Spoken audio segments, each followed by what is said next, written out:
Guys, sounded fantastic. Again, Glenn Coulson. We're hanging out at Area 51 with Wayne Buttery, Rolly Platt. What a great sound. Now, Rolly, I got to talk to you about Mad River. The solos you have on that, sick, I think is the word that I'm looking for. In a good way. Yeah, what like the kids say. Yeah. Thanks. Yeah, I wrote this for the specifically for the CD, and it's obviously an instrumental. I don't know what I can tell you about it. It's just I needed a good little harp feature, so there you go. Now, is there something when you walk into, a sound, a particular way to approach a solo in a song like that? Like, do you have a technique that you can share? I play my ass off. Perfect. Yeah. But honestly, it just comes from the heart. I mean, you know your key and you know your tempo and all that, but you just kind of go for it, right? Yeah. That was actually done in one take too, so that was the fun part with that one. And usually, and I joke about the magic, but it does sometimes happen that way, where it's like, you know what, that's what it was. Boom, one take, and had some fun with it. Well, it was. I was happy with it because it was a new tune as well. So you're just you're working in what works and what doesn't work, and we got through that, and we listened back, and we thought, you know what, that's a keeper. Yeah, for sure, for sure. Now, Wayne, I got to talk about the inspiration behind songs again. I'm getting a little deep now, because the very first track that you're playing. Where did the story come from for that one? Well, actually, this song was written about a fellow who was in our band, right.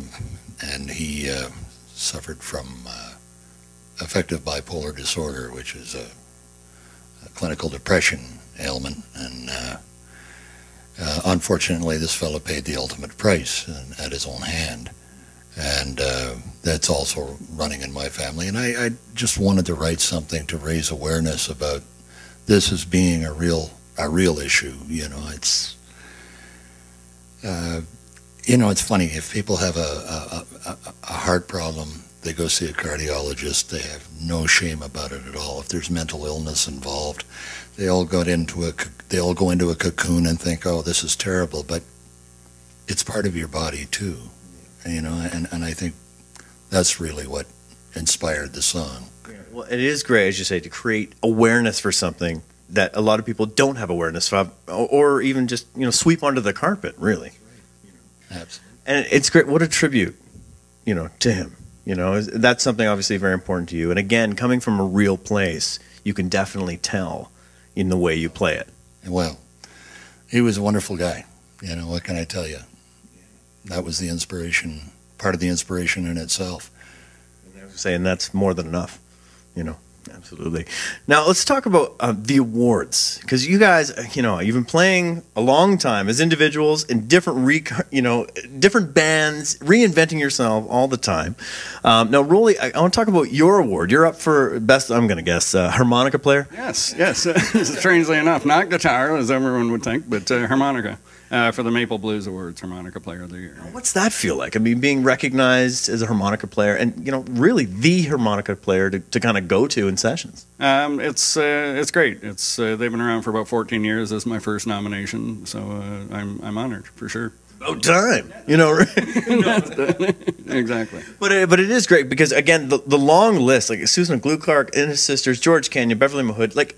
The list goes on and on and on. And do you focus on country, or is it rock? Is it blues? Is it everything? It's everything. And I guess if I have anything going for me, it might be versatility. I started out playing blues like every harp player does, but also listening to a lot of bluegrass.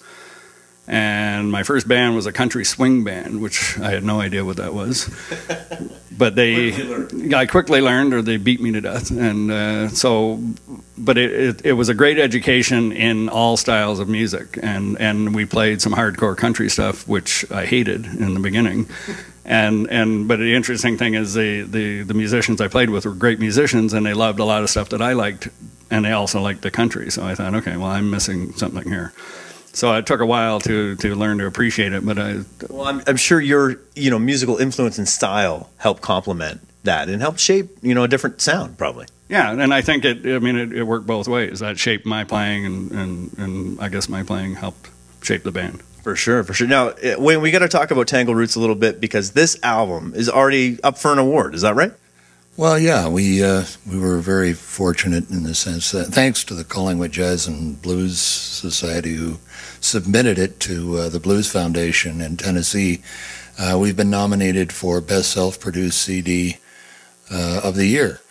And I don't know where that's going to lead or what that means, but I think that's pretty neat. Yeah, well, I mean, again, it's great to be recognized. And from a collaboration that you're like, oh, yeah, we'll just get together, we'll try this thing. Boom, we got a record. Boom, we got an award. And Well, we haven't got the award yet. We're only nominated. Yeah, well, I'm predicting. I'm predicting. So, boom, there it is. I'm on the jury. And no, I'm not. But you deserve it, and more than, and so many musicians who come and go. You guys stand the test of time. It was a pleasure to interview you both. It's great. So you guys are going to play one more for us, right? Absolutely. Amazing. Well, this is Glenn Coulson signing off. Check out Tangled Roots. What an amazing record this is. Rolly, Wayne, thank you so much for joining me. We're gonna hear them right now.